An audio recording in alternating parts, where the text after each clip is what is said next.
Hi, I'm Vana, and I'm about to vent. Did you watch the Traditional Millennials podcast that I was doing? I feel like you would have loved that.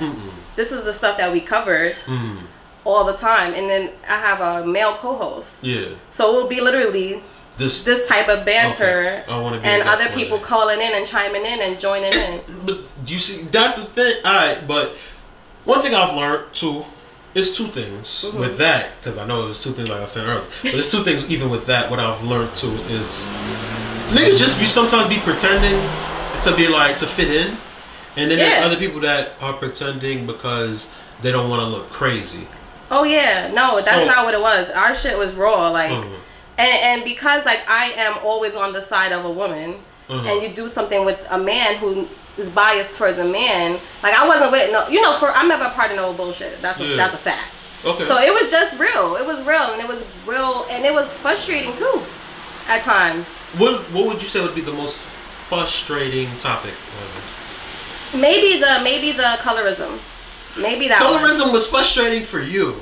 It was frustrating because, shout out to Rashid, my co-host he took the angle of, this is not really a problem. That's a their problem. That's a those men problem. That was his angle, and it was kind of like, nah, that's a everybody's problem. He's like, no, because I know black women are the most diverse. Like, he was mad woke with it, but it's like, you know that, and you are, but you know that that's not the majority. And when you have somebody uber popular to come on a national platform and say these things, it's a problem. That you have to admit that's a problem. So it was frustrating. I was like frustrated behind that. That's what came out in that. Like, oh, are we the white people? Are black men the white people of black people? And then it was, but at the same time, you have to have those conversations because it kind of irons it all out. It's probably why I'm a little bit more eloquently spoken when it comes down to it, because I've hashed it out. Had this conversation.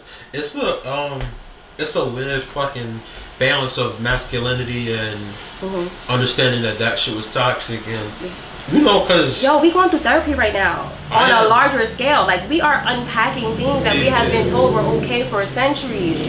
That's why I fuck with Mister. Who's Mister? From The Color Purple. I can't. That nigga did violated. Then she left. The nigga sent her the "Hey Big Head" text by showing up to her store. She act like she ain't see him. Then the nigga was like, "Grand gesture, your hoe, here your kids and your sister." Right. I told you was never gonna see her. She hit. Right. Like, well, that's the least you could do. And so I'd like to think after that, being that she lived up the block, every now and then they. I'm sure that's what you would like to think. That's what I thought, but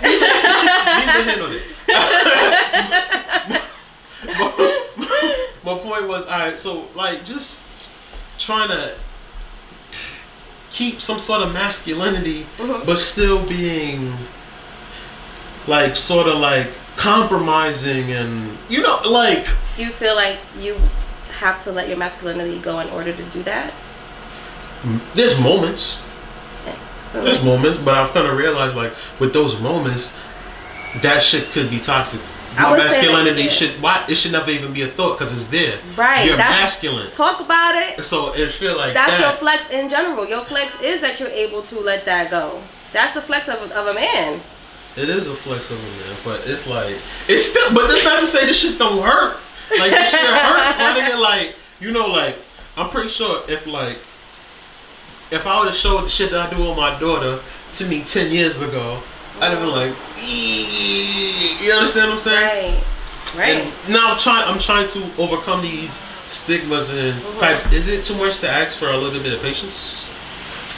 Okay. Yeah. Real nigga. Yeah. Real. Well, listen. Yeah, I'm bottom line. Yeah, you don't get to do that. Okay. Yeah. Respect. Yeah, respectfully. Yes.